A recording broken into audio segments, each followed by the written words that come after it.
Is what we bought the GT3 RS for. Track day, standard exhaust, we're allowed on 98 decibel limit, so we're going to go and really enjoy it.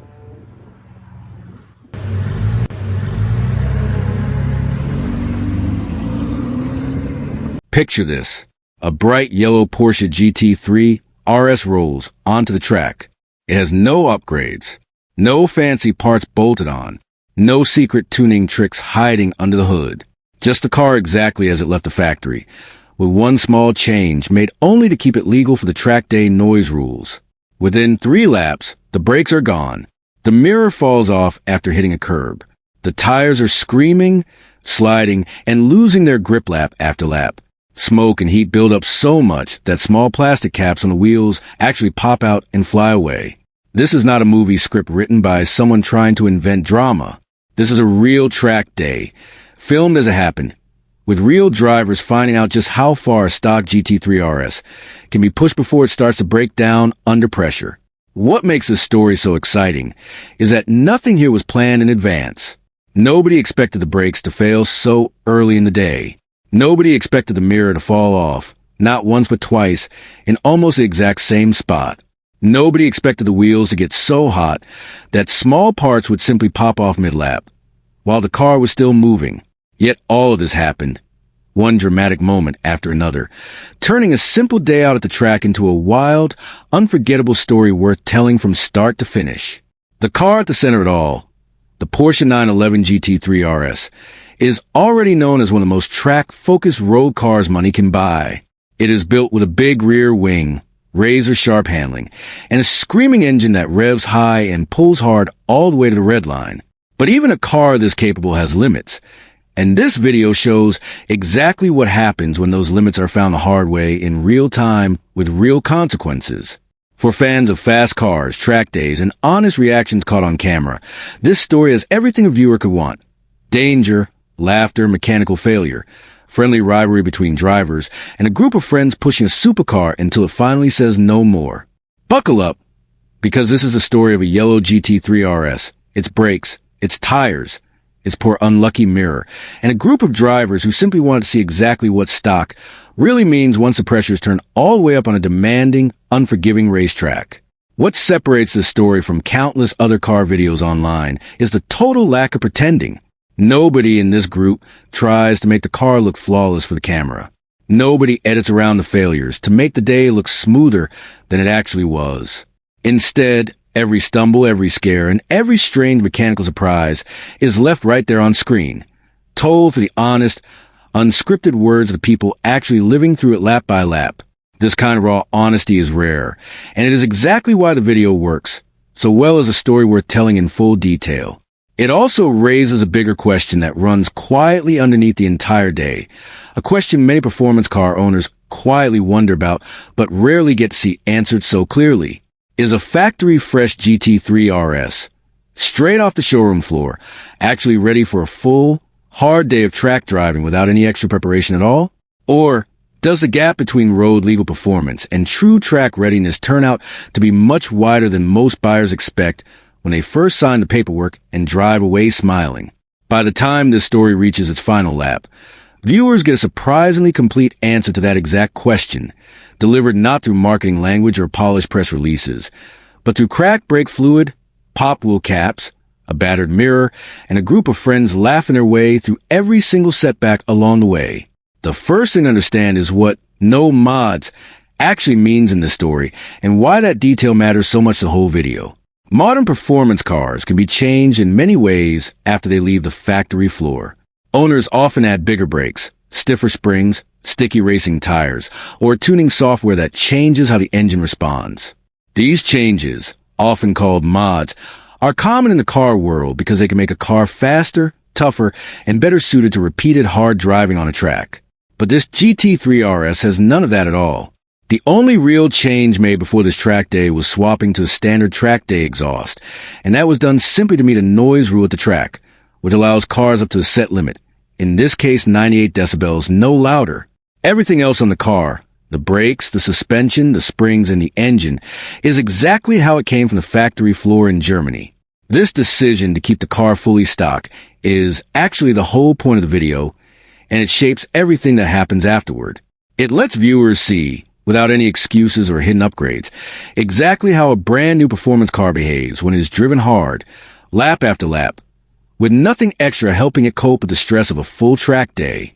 Many car channels show heavily modified vehicles being driven on track, which makes it hard for regular viewers to know how much of performance or the failure actually comes from the car itself and how much comes from expensive aftermarket parts. By keeping this GT3 RS completely stock, the video becomes something closer to an honest, fair test. It shows what an everyday buyer might genuinely experience if they took their brand new GT3 RS straight to a track day without spending extra money on upgrades first. This point matters because many buyers assume a car this expensive and this track focus on paper can simply handle anything thrown at it without complaint. The truth, as this video clearly shows, is far more complicated than that assumption. Even top-level performance cars have real hard limits, and those limits show up faster than most people expect once you add serious heat, repeated hard braking, and slightly worn tires into the mix all at once. The tires used that day were also a bit older, dating back to 2021, which the drivers mentioned more than once as a likely reason for some of the sliding and instability they kept feeling throughout the day. Old tires lose grip over time, even if they still look perfectly fine on the outside, because the rubber compound slowly hardens and loses its natural stickiness with age and exposure. This small detail matters a great deal, because it shows that tires, more than almost any other single-part performance car, play a massive role in how safe, stable, and predictable a car feels once it hits the track. It is worth remembering that the GT3 RS did not arrive at this track day as some kind of tired, worn-out project car either. On paper, it is one of the most focused machines Porsche builds, packed with a huge rear wing, aggressive front splitter, and a naturally aspirated engine tuned purely for track response rather than everyday comfort. Choosing to leave a car like this completely untouched, no bigger brakes, no track compound tires, no revised suspension, is almost a small experiment in itself, and it is one that plenty of owners secretly wonder about but rarely get to see tested so openly. Most videos that feature a GT3 RS on track show it already wearing sticky, purpose-built tires and, quite often, upgraded braking components designed to survive exactly this kind of repeated punishment without breaking a sweat. This video strips all of that away, leaving nothing but the base factory setup to face the heat, the speed, and the demands of a full track session from start to finish. That single decision turns this from a simple track day clip into something closer to a genuine test. As the laps begin, the drivers immediately notice something that genuinely surprises them about the car's behavior. The car feels floaty, especially through fast, flowing sections of the track, where speed builds up quickly. One driver compares it directly to another Porsche model, the 992, saying this particular GT3 RS feels noticeably less settled and less stable by comparison, which is a bold thing to admit on camera. This detail is interesting because floaty is not a word people usually expect to hear used to describe a car built specifically and purely for track driving. A floaty feeling generally means a car is not staying firmly planted on a road surface, especially over bumps, dips, and curbs, and this can make a driver feel far less confident about pushing the car harder into corners. The drivers guess that the older 2021 tires might be a big part of the reason behind this floaty and unstable feeling, since fresh, sticky tires usually help a car feel much more connected and glued to the track surface beneath it. Along with this floating sensation, the car also seems to move around a lot underneath the driver, sliding and shifting in ways that feel unpredictable from one corner to the next. This kind of feedback matters a lot in the car world, because it shows that even a car with a stellar reputation on paper can feel very different in the real world depending on tire condition, track surface temperature, and overall setup on any given day. It also shows real honesty running through the video, since the drivers do not simply praise the car and move on. Instead, they talk openly and casually about what feels wrong, what feels unstable, and what might actually be causing underneath them. This kind of honest, unfiltered reaction is genuinely valuable for anyone thinking about buying a GT3 RS themselves one day, because it paints a realistic picture rather than a polished, overly positive one built for marketing purposes. Early in the same stretch of driving, disaster strikes for the very first time, though at that moment it seems fairly small and almost funny. Going hard over a curb sends a sharp shake through the car, strong enough to knock the wing mirror completely loose, and it falls off entirely onto the track. The reaction inside the car is somewhere between genuine shock and nervous amusement, with someone blurting out, "Oh, the mirror! Oh no!" the second it happens in front of them. This might seem minor compared to disasters still waiting later in the day, but it is actually an early warning sign of just how much stress the car is about to endure over the coming hours. A mirror falling off after simply hitting a curb shows that the car is already being pushed hard enough that even small, seemingly sturdy parts are being tested well past their normal, everyday limits. It also adds a bit of unplanned comedy to the story, since nobody expected something as ordinary as a side mirror to become part of the running joke for the rest of the video. What is interesting is how quickly the mood shifts from concern back to laughter, a pattern that repeats itself throughout the entire day. One driver simply calls it the old mirror delete, poking fun at a phrase normally used by car modifiers who intentionally remove mirrors on purpose to save weight or improve looks on a dedicated track car. Except here, nothing about it is intentional at all. It is simply the stock car quietly falling apart piece by piece under the pressure of hard, repeated track driving. This small joke becomes a shared moment of bonding between the drivers, a reminder that even when things go wrong, the overall mood of the day stays light and friendly rather than tense or frustrated. It also hints at something viewers will notice again and again throughout the video, that this group treats mechanical trouble almost like part of the entertainment rather than a reason to panic or stop early. That mindset, calm, curious, and quick to laugh, ends up shaping the entire tone of the video far more than any single failure on its own. Then comes a moment that truly defines this entire video. The exact moment the brakes finally give out completely. After just 3 laps, one of the drivers reports something genuinely alarming over the radio and in person. He explained that he has already used up his brakes entirely, and it is not a small, minor issue. It is a complete and total loss of stopping power at speed. He describes pressing the brake pedal firmly and having it sink all the way down the floor with almost nothing happening in response. No slowing, no resistance, nothing at all. This is one of the scariest things that can happen while driving fast on a racetrack, because brakes are the main and most trusted way a driver slows down before entering a corner, and losing them suddenly removes a massive amount of control and safety in an instant. The driver explains what he believes caused this dangerous problem, saying he called up a friend, referred to warmly as Ricky, who told him that when brakes get extremely, extremely hot, the brake fluid sitting inside the caliper can actually boil or break down completely under that intense heat. Once this happens, the fluid can no longer properly transfer the force from the pedal down to the brake pads, which means pressing the pedal hard does almost nothing at all to slow the car.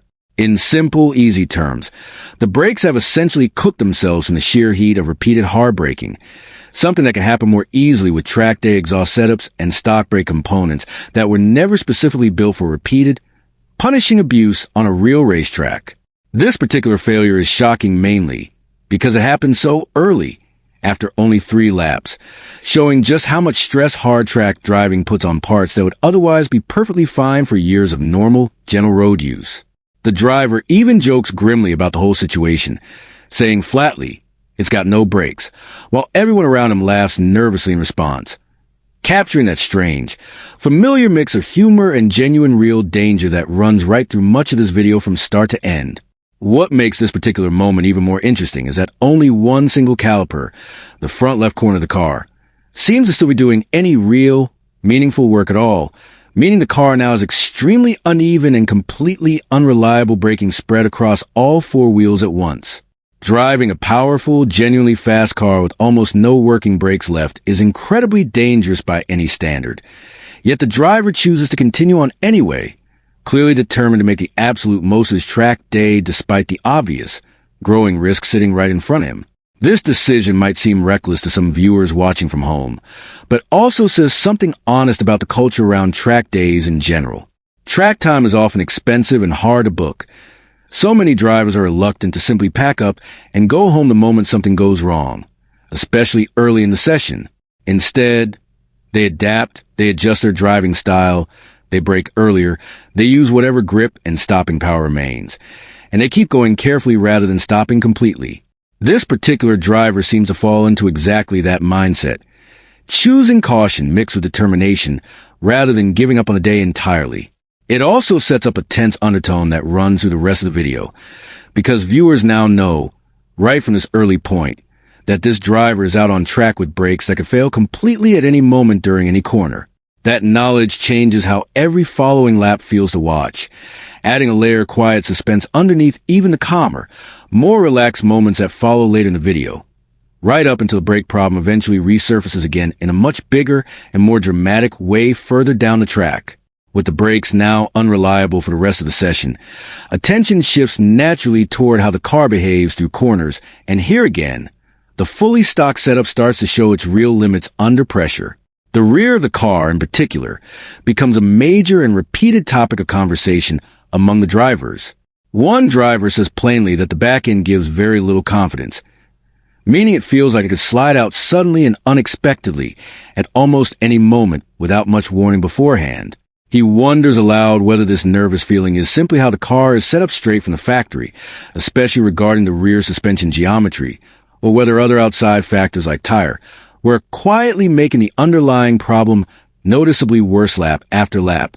This lack of rear grip becomes a repeated, ongoing theme throughout the rest of the video, with multiple drivers separately commenting on how loose the back of the car feels, sliding around during corners in a way that keeps everyone constantly on edge behind the wheel.